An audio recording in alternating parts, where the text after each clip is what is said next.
Guys, welcome back to another Bookhouse's YouTube video. Today we got our starts and sits for week 6 of fantasy football. And before we get into it, we created an absolutely free group chat where we give out all of our free rankings, QB, tight end, wide receiver, and running back. We got trade advice, waiver wire advice, there's open chats. You guys can talk with the over 6,000 people already in here. If you want to join the group chat, first link in the description. So much matchup winning advice on our chalkboard. Our first start of the week is Kenneth Walker. Kenneth Walker is now the clear RB1 for the Seahawks. Unfortunately, Penny is out for the year. Kenneth Walker, again, should completely take over this backfield. He was pretty good last week, didn't have a ton of carries, broke that long run.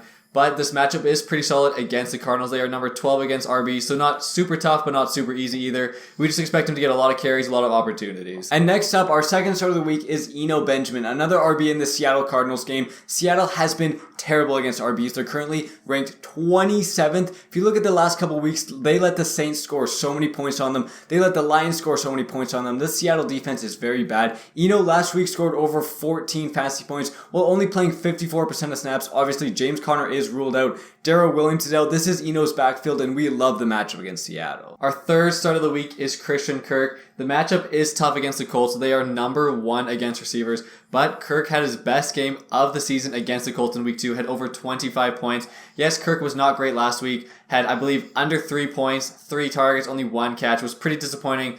But again, besides that week, his lowest targets was week 2 against the Colts. But again, over 25 points. He has great upside. Still the number 1 receiver in this offense, which gives him upside every single week. Next up, our fourth start of the week is Amari Cooper. Amari Cooper has been amazing at home and has been terrible away. If you look at his games at home this year, every game over 20 fantasy points, every game over 10 targets. That is absolutely crazy. And if you look at the games away, he's under 5 points in every single game. This week, goes against New England, is at home in Cleveland. Amari Cooper, for some reason, just loves playing at home, gets so many targets, gets so many catches, gets so many points. We love him for week 6. And our fifth start of the week is Isaiah McKenzie going up against the Chiefs. They've been pretty bad against receivers, and like all of us are expecting, this is going to be a big time scoring game. Bills versus Chiefs in Kansas City. It's going to be a revenge game for the Bills. And Isaiah McKenzie has been pretty good so far. Yes, he missed last week with the concussion, but he is cleared. He's going to be good to go. And last 2 weeks, 21 and 12 points. And in the 4 games, he scored touchdowns in 3 of them. He's shown upside.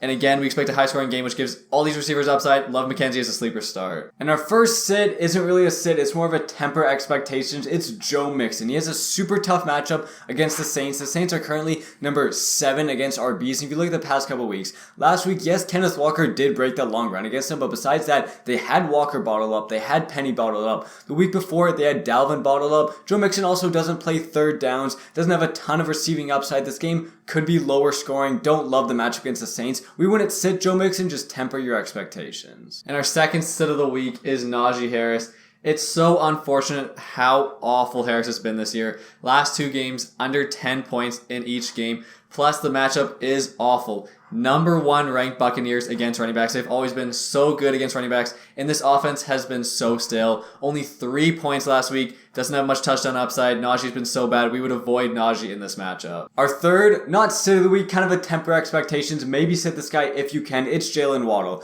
The last 2 weeks, he's looked really bad. Under 6 points in both games. Skylar Thompson just massively limits his upside. Even with Teddy Bridgewater, Tyreek is just this number 1 clear target. With Skylar Thompson, there's going to be a lot of running. If they go down, it's going to be more of a Tyreek show. I don't think he's going to pass for a ton of yards. Again, probably don't sit Waddle unless you have a really stacked wide receiver room on your team, but just temper expectations. Our fourth sit of the week is Kareem Hunt. Kareem Hunt has been pretty hit and miss this season. 2 of the games he was decent, but 3 of the 5 games under 10 points. That is not what you want to see. Plus, this is his toughest matchup of the season. Patriots are number 8 against running backs. He's been hit and miss. Don't love the matchup. We would try to avoid Kareem Hunt this week. And our last sit of the week, it's one of the biggest busts in fantasy. It's Kyle Pitts. Kyle Pitts has a very tough match against the Niners, who are number 5 against tight ends. Even right now, Kyle Pitts is questionable. This obviously, if he does play, we might consider sitting him. Even going into the game questionable, he might be slightly limited. Fred Warner is probably going to be on this guy. 4 of his 5 games so far has been under 4 fantasy points. He's been terrible. There's so many other tight ends that we'd highly consider starting him over Kyle Pitts. So if you can, we'd sit Kyle Pitts this week. And guys, thank you so much for watching the video. Again, if you want to join our free group chat with all of our rankings, it's the first link in the description. Thanks again for watching. See you guys next time.